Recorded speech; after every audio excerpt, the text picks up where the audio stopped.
মধ্যপ্রাচ্যের চলমান সংঘাতে এক অদ্ভুত বৈপরীত্য সামনে এসেছে।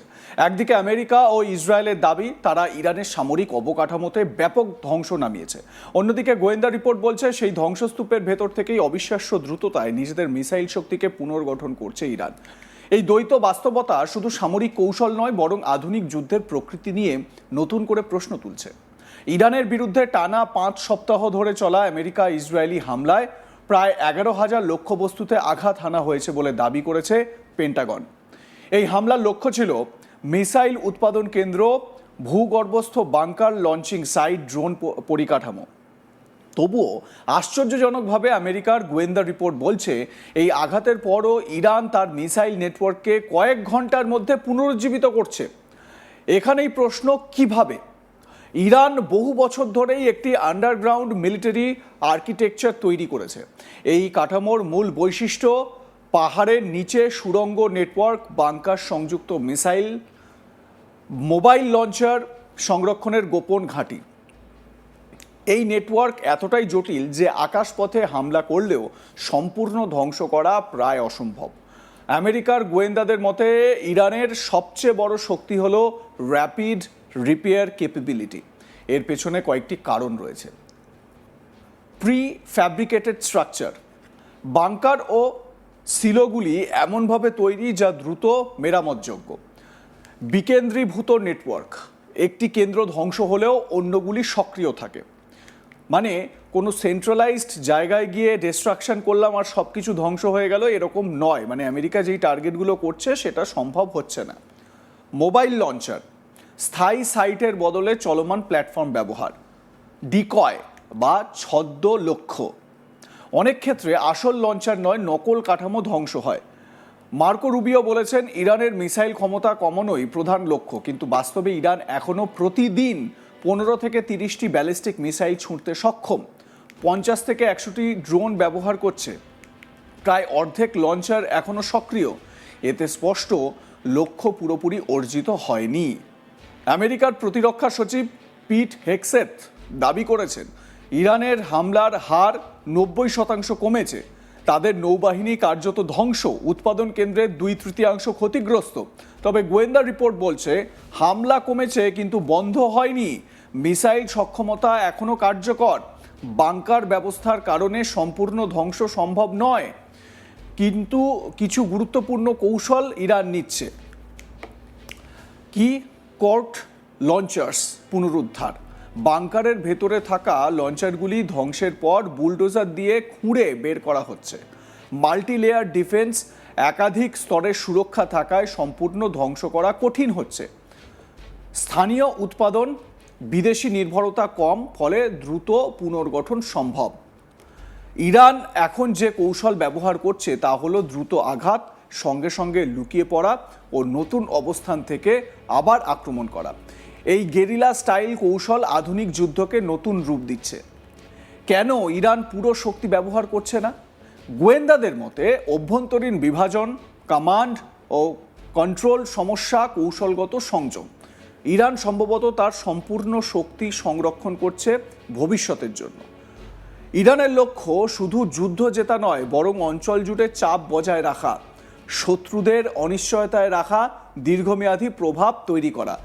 এই দীর্ঘমেয়াদী যে প্রভাব তৈরি করা, তার অন্যতম একটা উপায় আমরা দেখতে পাচ্ছি, বা অন্যতম একটা কৌশল আমরা দেখতে পাচ্ছি, স্ট্রেট অফ হরমুজকে নিজের দখলে রাখা, সেখান থেকে কোনো কার্গো শিপ বেরোতে না দেওয়া। তার মানে ওই রিজিয়নে ইরানি যে শেষ কথা বলবে এটা পশ্চিম এশিয়ার দেশগুলোকে বুঝিয়ে দেওয়া, বিশেষ করে মধ্যপ্রাচ্যের এই মুসলিম দেশগুলোকে। আমেরিকা নিশ্চিত নয় কতগুলি লঞ্চার আসল, কতগুলি ধ্বংস হয়েছে, কতগুলি এখনো সক্রিয়। এই অনিশ্চয়তাই ইরানের বড় অস্ত্র। এই পরিস্থিতি দেখাচ্ছে শুধু বোমা ফেললেই যুদ্ধ জেতা যায় না, অবকাঠামোর স্থায়িত্ব গুরুত্বপূর্ণ, প্রযুক্তি ও কৌশলের সমন্বয় দরকার। আমেরিকা সামরিকভাবে শক্তিশালী, কিন্তু ইরান কৌশলগতভাবে অত্যন্ত চতুর। এই লড়াইয়ে এক পক্ষে প্রযুক্তি, অন্য পক্ষে কৌশল। শেষ পর্যন্ত কে জিতবে তা নির্ভর করছে ধৈর্য, অভিযোজন ক্ষমতা এবং তথ্যের সঠিক ব্যবহারের ওপর। এই সংঘাত আমাদের একটি বড় শিক্ষা দিচ্ছে। আধুনিক যুদ্ধ শুধু শক্তির নয়, বুদ্ধিরও। ইরান দেখিয়ে দিয়েছে ধ্বংসের মধ্যেও কিভাবে টিকে থাকতে হয়। আর আমেরিকার সামনে এখন সবচেয়ে বড় প্রশ্ন, শুধু আঘাত করলেই কি জয় সম্ভব? সম্ভবত না, কারণ যুদ্ধ এখন আর শুধু মাটিতে নয়, মস্তিষ্কেও লড়া হচ্ছে। দেখুন, আপাত দৃষ্টিতে যদি আমরা দেখি তাহলে ইরানের থেকে অনেক বেশি শক্তিধর দেশ আমেরিকা, কিন্তু আমেরিকা হিমশিম খেয়ে যাচ্ছে ইরানের এই যুদ্ধ কৌশলের কাছে। অর্থাৎ শক্তি দিয়ে বা বাহুবল দিয়ে যুদ্ধ জেতা কিন্তু বর্তমান সময়ে সম্ভব নয়। আমেরিকা ও ইসরায়েলের হামলায় উল্লেখযোগ্য ক্ষয়ক্ষতি হলেও গোয়েন্দা তথ্য বলছে ইরান তাদের বহু লঞ্চার বাংকার ও গুহার ভেতরে লুকিয়ে রেখেছে, যাতে সেগুলি হামলা থেকে রক্ষা পায়। আমেরিকার আধিকারিকদের মতে সংঘাত চলতে থাকলে আঞ্চলিক চাপ বজায় রাখা বা যুদ্ধ শেষ হওয়ার পরও হুমকি তৈরি করার উদ্দেশ্যে ইরান তাদের মিসাইল সক্ষমতা ধরে রাখতে চাইছে। অস্ত্র ভাণ্ডার কিছুটা কমে গেলেও ইরান ও ইসরায়েলের উপর মিসাইল হামলা চালিয়ে যাচ্ছে। প্রতিদিন প্রায় 20টি মিসাইল ছোঁড়া হচ্ছে বলে জানা যাচ্ছে। অনেক সময় একসঙ্গে নয়, এক দুটি করে। এক শীর্ষস্থানীয় পশ্চিমী আধিকারিকের মতে ইরান প্রতিদিন 15 থেকে 30টি ব্যালিস্টিক মিসাইল এবং 50 থেকে 100টি একমুখী আক্রমণকারী ড্রোন ব্যবহার করছে। প্রাক্তন আধিকারিকদের মতে ইরান সরকারের অভ্যন্তরীণ বিভাজন, কমান্ড ও নিয়ন্ত্রণ ব্যবস্থাকে দুর্বল করেছে। এর জেরে একসঙ্গে ব্যাপক হামলা চালানোর ক্ষমতা সীমিত হয়েছে। ইরানের প্রকৃত সামরিক সক্ষমতা সম্পর্কে নির্দিষ্ট মূল্যায়ন এখনও অস্পষ্ট, কারণ তারা ভুয়ো লক্ষ্যবস্তু ডিকয় ব্যবহার করছে। এক ধ্বংস হওয়া লঞ্চারগুলির মধ্যে কতগুলি আসল ছিল তা নিয়েও আমেরিকা নিশ্চিত নয়। মানে আমেরিকা হয়তো স্যাটেলাইট ইমেজে দেখতে পাচ্ছে যে একটা ট্যাঙ্কার দাঁড়িয়ে রয়েছে, বা একটা যুদ্ধের ট্যাঙ্ক দাঁড়িয়ে রয়েছে, সেটিকে মিসাইল মেরে ডিস্ট্রয় করার চেষ্টা করা হচ্ছে এবং সেটি ডিস্ট্রয় হয়েও গিয়েছে। কিন্তু তারপর কি দেখা যাচ্ছে যে সেটি আসল ট্যাঙ্ক ছিলই না, এবং ওটি একটা ডিকয় ছিল। ওটা একটা দেখানো হয়েছিল ট্যাঙ্কের মতো, কিন্তু আদতে সেটা ট্যাঙ্ক ছিল না। এই চালেই আমেরিকাকে পুরোপুরি বোকা বানিয়ে যাচ্ছে ইরান। ভূগর্ভস্থ বাংকার বা সিলো ক্ষতিগ্রস্ত বলে মনে হলেও ইরান দ্রুত সেগুলি পুনরুদ্ধার করতে সক্ষম হয়েছে।